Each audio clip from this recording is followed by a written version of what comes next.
லுச்சா character. இவங்கெல்லாம் magician. இவங்க தராதரமும் இவ்வளோதான். இவங்க வந்து எனக்கு ஆட்சி தருவியான்னு கேட்பாங்களா? கேட்டா என்னம்பாங்க, ஏண்டா டேய் உன் தகுதிக்கு உன் லிமிட்டுக்குள்ளே இரு அப்படின்னு சொல்லி புரிஞ்சுவாங்களா இல்லையா? அப்போ இதில் அவங்க கேட்குறாங்க, இவன் என்ன சொல்கிறான் ஃபிரோனு, காசு என்ன காசு மொத்தமாக நக்கிட்டு போகிற மாதிரி இருக்குது சுச்சுவேஷனு. நான் பதவிக்கா நிரந்தரமான அரசவையில் நெருக்கமானவர்களாக இருப்பீர்கள். கவர்மெண்ட் போஸ்டிங்கே கொடுக்குறேன், என் பக்கத்துலேயே அந்த சேரை போட்டு உட்கார வச்சிடறேன், அந்த அளவுக்கு இது கொடுத்துறேன், உன் ஆட்சினே நினச்சிக்கோங்க, அந்த அளவுக்கு நீங்கள் எஃபர்ட் போட்டு இந்த இந்த சாம்பியன்ஷிப் இந்த மேட்ச்சில் ஜெயிச்சு கொடுங்க அப்படின்னு சொல்லி சொல்கிறாங்க. அதுக்கப்புறம் இவங்க என்ன பண்ணுறாங்க, போட்டி நடக்குது. இந்த போட்டி சம்மந்தமாக தாஹா சூறால இன்னும் டீட்டெயில் வருது. அந்த போட்டிக்கு வந்து ஒரு நாள் ஃபிக்ஸ் பண்ணுறாங்க. என்ன அப்படின்னா, அது வந்து ஒரு மிகப்பெரிய பண்டிகை நாள். அந்த பண்டிகை நாள் அந்த நேஷனல் ஹாலிடே, அந்த ஹாலிடே செலக்ட் பண்ணுறாங்க. ஒரு ஸ்பாட்டு மைதானத்தை செலக்ட் பண்ணுறாங்க. இருக்கிற எல்லா மக்களும் வந்துடணும். அந்த சபையில், அரண்மனையில் இல்லை, ஓப்பன் கிரவுண்டில் இது வந்து நடக்குது. இப்போ கொண்டாந்து அங்கே வைக்கிறாங்க. வச்ச உடனே மூசா அலைஹிஸ்ஸலாம் வந்துட்டாரு, சூனியக்காரர்களும் வந்துட்டாங்க, ப்ரிப்பரேஷனோட வந்திருக்காங்க. கேட்குறாங்க. பிறகு அவர்கள் மூசாவிடம் கேட்டார்கள், நீர் எரிகிறீரா அல்லது நாங்கள் எரியட்டுமா? நீங்கள் முதல்ல போடுறீங்களா நாங்கள் போடட்டா? மேட்ச் என்னங்கிறது முடிவாச்சு. கைத்தடியை வச்சு பாம்பா மாற்றணும், இதுதான் மேட்ச் அப்படிங்கிறது முடியாது. நீங்கள் ஃபஸ்ட்டு போடுறீங்களா நாங்கள் ஃபஸ்ட்டு போட்டா அப்படின்னு. இவங்களுக்கு என்ன அப்படின்னா, ஃபஸ்ட்டு நாங்கள் போட்டால் அது வந்து அட்வான்டேஜ்னு அவங்க நினைக்கிறேன். அதனால் அவங்க என்ன சொல்கிறாங்க, நீர் எறிகிறான்னு கேட்டுட்டு அல்லது நாங்கள் எறியட்டுமா, ரெண்டாவது அல்லது நாங்களே போட்டுட்டா அப்படிங்கிற. இவர் என்ன, சரி போ, ஆசைப்படுறியா நீங்கள் போடுறா அப்படிங்கிறாங்க. அதற்கு மூசா, நீங்களே எறியுங்கள் என்று கூறினார். அவர்கள் தம்முடைய மந்திர சாதனங்களை எறிந்தபோது அவற்றின் மூலம் மக்களின் கண்களை மயக்கி அவர்களை பீதி கொள்ள செய்தார்கள். இவ்வாறு மாபெரும் சூனியத்தை செய்து காட்டினார்கள். இப்போ அவங்க என்ன பண்ணுறாங்க, அந்த மந்திர சாதனைகள். இப்போ ஒரு மெஜிஷியன் வந்து ஒரு மேஜிக் கிட் வச்சிருப்போம், புரியுதா? அது கிச்சு இருப்பான், ஒரு கட்சி வச்சிருப்பான். அந்த கட்சி படுத்தி இப்படிமா அது கட்டுன்னு குச்சியாக மாறும். துணி இப்படிமா திடீர்னு குச்சியாக மாறும். அதுக்கப்புறம் இப்படிமா மறுபடியும் அது கர்ச்சிப்பாக மாறும். இப்படிமா ஒயிட் வந்து ரெட்டாக மாறும், ரெட்டு டீ துருக்கும், மறுபடியும் ஒயிட்டாக மாறும். இப்படிமா மறுபடியும் எங்கேயா பண்ணிடுவான். இப்படி அந்த ஒரு கிட்ட வச்சிருப்பான். அது மாதிரி இவங்க ப்ரிப்பரேஷன் பண்ணிட்டு வந்த அந்த பொருட்களை எறிகிறாங்க. மூசா நபி எப்படி எறிவாரோ அதே மாதிரி தூக்கி தொம்மு போடுறாங்க. ஒருத்தன் இல்லை, ஏகப்பட்ட பேர். இதில் என்னன்னா கவனிக்க வேண்டிய விஷயம், மூசா நபி ஒரு ஆள் 10 பேர் 10 மாறுமே, அல்லது 20 பேர் 20 மாதிரி செஞ்சா, ஒன்று நாகப்பாம்பு மாதிரி நெளியும், ஒன்று வந்து சாரப்பாம்பு மாதிரி நெளியும், ஒன்று பச்சைப்பாம்பு மாதிரி நெளியும், இன்னொன்று வந்து வேற மாதிரி நெளியும். இவ்வளோ வந்துருச்சுன்னா மக்கள் மத்தியில் அடுத்தது அப்புறம் ஒரே ஒரு பாம்பு இவர் போட்டார்னா மொக்கையா தெரியும், புரியுதா? இவங்க வந்து நம்ம இந்த மாதிரி 100 பேர் இருப்பாங்க, போய் வேலையை குச்சி தூக்கிட்டு வந்து ஆட்சி கொடு, இதை கொடு அதை கொடுன்னு உட்காந்துட்டு இருக்கிறாங்க அப்படிமா. அப்போ அதை எடுத்து அவர் போடுறாரு. போட்ட உடனே என்ன, மக்களுடைய கண்களை மயக்கி அவர்களை பீதி கொள்ள செய்தார். மக்கள் அப்படி இப்படி பார்க்குறாங்க, வியந்து பயப்படுறாங்க, ஏடா இப்படி ஆகுதுண்டு. இன்னொரு குர்ஆன் வசனத்தில் மூசா நபியே பயந்தாரணும். அதுக்கப்புறம் இவர் என்ன பண்ணுறாரு, நீர் உமது கைத்தடியை போடும் என்று நாம் மூசாவுக்கு அறிவித்தோம். அல்லாஹ் சொல்கிறான், நீ போடு அப்படிங்கிற. அவர் அதனை கீழே போட்டதும் அது அவர்கள் செய்த சூனியங்கள் அனைத்தையும் நொடி பொழுதில் விழுங்கிவிட்டது. அப்போ விழுங்கியது அப்படின்னு சொல்லி அல்லாஹ் இங்கே சொல்கிறான். அப்போ விழுங்கியது அப்படிங்கிறதுக்கு வேற மீனிங் கொடுக்குறாங்க. அதாவது இவங்க செஞ்சதும் பாம்பு மாதிரி மாறிச்சு.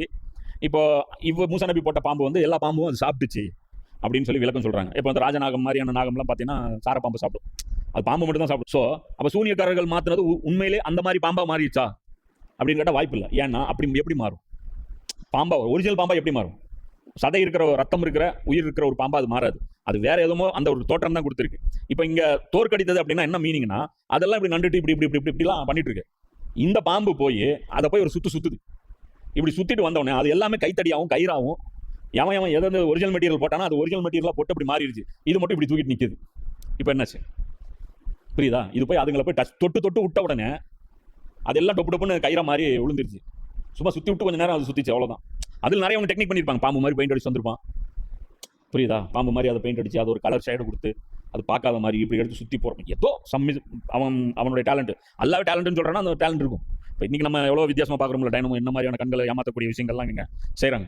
இது செஞ்ச உடனே எல்லாரும் என்ன ஆயிடுறாங்க, பார்த்து வியந்துக்கிறாங்க. மூசா அலைஹிஸ்ஸலாம் ஜெயிக்கிறார். இவ்வாறு சத்தியம் தான் என்பது உறுதியாயிற்று. அவர்கள் செய்தவை யாவும் வீணாகிவிட்டன. ஹக்கு தான், இது உண்மைதான், மற்றதெல்லாம் பொய்ங்கிறது அவங்க முடிஞ்சாங்க. ஃபிரௌனும் அவனுடைய நண்பர்களும் வெற்றி வாகை சூடுவதற்கு பதிலாக இழிவை அடைந்தார்கள். அங்கே போட்டி அரங்கில் முறியடிக்கப்பட்டார். அப்போ அந்த பண்டிகை நாளில் இவன் எதுக்கு எல்லாரையும் கூப்பிடணும்னு நினைச்சான், அவ்வளோ கான்ஃபிடன்ஸில் இருந்தான். மூசா நபி செஞ்ச வித்தையும் பார்த்துருக்கான், அவனுங்களும் டெமோ காமிச்சிருப்பாங்க. இது ரெண்டும் ஈக்குவலாக நிற்கும்னு நினைச்சு. ஆனால் இந்த பாம்பு இப்படி ஒரு சுற்றணும்னா இது மறுபடியும் குச்சிங்களாம் முழுந்து டப்புன்னு விழுவுங்கிறது அவனுக்கு தெரியல. ஆனால் நோஸ் கட்டு பயங்கரமாக ஆயிடுச்சு. அதனால அல்லாஹ் சொல்றான், அவங்கள் இழிவை அடைந்தார்கள், முறியடிக்கப்பட்டார்கள். மேலும் அந்த மந்திரவாதிகளின் நிலை என்னவாயிற்று எனில், ஏதோ ஒரு உள்ளுணர்வு அவர்களை சஜிதாவில் வீழ்த்தியது. இப்போ வந்தான்ல மந்திரவாதி, அவனுக்கு நல்லா தெரியும் நம்ம என்ன குரலி வத்தை பண்ணிட்டு வந்திருக்கோன்ட்டு. இந்த குச்சியை தூக்கிட்டு வரும்போதே அவன் நக்கலாக பார்த்துருப்பான். ஏண்டா குச்சி அவனை இப்படியே தூக்கிட்டு வருவான். இப்போ உங்கள் வீட்டில் ஒரு சேர் இருக்குல்ல, அதோட குச்சி அப்படி முறுக்கியிருக்கு, அது ஒரு இது மாதிரி முறுக்கியிருக்கு. அதில் ஏதோ ஒரு இது பண்ணிட்டு வந்தால் அந்த மாதிரி ஏதோ ஒரு கொஞ்சமாவது அந்த மாதிரி ஏதோ ஒரு ஹோம்ஒர்க் பண்ணிட்டு வந்து அந்த குச்சியை போட்டானா அது ஒரு மாதிரி இப்படி சுற்றிச்சுன்னா அது ஒரு மாதிரி போஸ்ட் கொடுக்கும். சரியா? இவர் பிளைனாக ஒரு ராடை தூக்கிட்டு வந்துட்டாரு. அப்போவே இவனுக்கு பரிதாபமாக பார்த்துருப்பீங்க. வெறும் வெறும் ஒரு அந்த அந்த உமி குத்துற மாதிரி ஒரு ராடை தூக்கிட்டு வந்துட்டாரு, பிளைன் சாப்பிட்டு ஒன்று தூக்கிட்டு வந்துட்டாரு. இதில் போட்டால் என்னத்த போய் ஆக போகுது? போட்ட உடனே ஒரிஜினல் பாம்பா மாதிரி இது எல்லாத்தையும் டச் பண்ணி இது பண்ண உடனே வித்தக்காரனுக்கு தெரியுமில்ல இது வித்தல்ன்ட்டு, அவனுக்கு தெரியுமில்ல, சூனியக்காரனுக்கு தான் தெரியும் எது சூனியம் எது ஒரிஜினல்ன்ட்டு. இப்போ மூசா அலைஹிஸ்ஸலாம் கொண்டு வந்தது நிச்சயமா அல்லாஹ்வுடைய அற்புதம் அப்படின்னு தெரிஞ்ச உடனே தோல்வியை ஒத்துக்கிட்டு உடனே மூசா அலைஹிஸ்ஸலாம் சஜதா பண்றாங்க. இது இந்த பெரிய பெரிய மேட்ச்ல பார்த்தா 50வது செஞ்சுரி போட்டார், அல்லது தொடர்ச்சியாக ஒரு ஏதோ சாதனை பண்ணார் அப்படி, அல்லது ஒரு கோல் வந்து ஹேட்ரிக் கோல் போட்டார். அந்த மாதிரி டைமில் ஆடியன்ஸ் எல்லாம் இப்படி பண்ணுவாங்க தெரியுமா?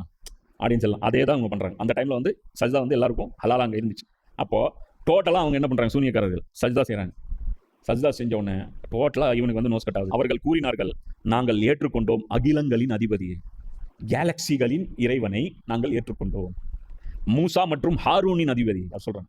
மூசா அலைஹிஸ்ஸலாம் அவங்களுடைய ஹாரூன் அலைஹிஸ்ஸலாமுடைய அதிபதியை நாங்கள் அப்போ போட்டியில் தோல்வி மட்டும் ஏற்றுக்கொள்ளாமல், மூசா அலைஹிஸ்ஸலாம் வந்தது போட்டிக்கு தானே, தோத்தாச்சு அதோட கிளம்பி போகணும் தானே, அவ்வளோதானே பண்ணணும்.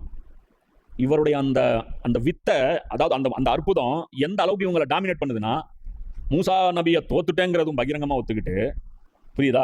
அல்லன்னா நாங்கள் எங்களுக்கு இன்னொரு ரவுண்டு கொடுங்க, இந்த ரவுண்டு வந்து அன்ஃபேராக போச்சு, நாங்கள் அந்த அளவுக்கு ப்ரிப்பரேஷனோட வரல, எங்களுடைய சுமாரான டெக்னிக் தான் நாங்கள் யூஸ் பண்ணோம், நாங்கள் வீட்டுக்கு போய்ட்டு நம்மளுடைய டாப் டெக்னிக் எடுத்துகிட்டு வந்தோம்னா இது மறுபடியும் இன்னொரு போட்டி வைக்கலாம், அப்படி இப்படி எதுவுமே பேசல. உடனே அவருக்கு அப்ரிஷியேட்டும் பண்ணிட்டாங்க, சஜ்தா பண்ணிட்டாங்க. இது ஒரு பிரச்சனை. அடுத்தது கலிமா சொல்ல சொல்லி அவருக்கு சொல்லவே இல்லை. இவங்களே கலிமாவும் சொல்லி இஸ்லாத்துக்கும் வந்துட்டாங்க. மூசாவுடைய இறைவனை அவங்க ஏற்றுக்கொண்டோம் அப்படின்னு ஒன்று, இதுக்கு எவ்வளோ ஆட் இவன் பண்ணியிருப்பான், இவன் ஃபிரௌன் எந்த அளவுக்கு இது ஹைப் கொடுத்துருப்பான். அந்த இடத்துல தோக்கடிச்சு அவர் மூஞ்சில கரிய பூசி அவரை இழிவடைஞ்சு அவர் சோர்ந்து போகிற மாதிரி நான் பண்ணுறேன் அப்படின்னு அப்படி பேக்ஃபயர் ஆயிடுச்சு. பேக்ஃபயர் ஆன ஒன்று அப்போது சாதாரண மக்கள் மத்தியில் என்ன இம்பாக்ட் ஏற்படுத்தும்? ஏற்கனவே அவர் நல்லவர், திறமையானவர், இந்த ஃபிரௌனை விட பெட்டரான ஆட்சியை தருவார், என்ன எல்லா இம்பாக்டும் இவருக்கு வந்து குட் புக்கில் இருக்கிறாங்க. அதே மாதிரி அல்லாஹ்வால் இவர் தேர்வு செய்யப்பட்டதும் உண்மை, சூனியக்காரர்களே சொல்லிட்டாங்க, போட்டிக்காரர்களே ஒத்துக்கிட்டாங்க அப்படின்ன உடனே என்ன டோட்டலாக எல்லாமே அப்படியே மூஞ்சில் கறி போச மாதிரி ஆச்சு. ஆன உடனே இவனுக்கு ஒன்றுமே இதாகல. ஆனாலும் இதுதான் அந்த திருட்டு பசங்களுடைய பிரில்லியன்ட், டக்கு டக்குன்னு சமாளிச்சிருவான்.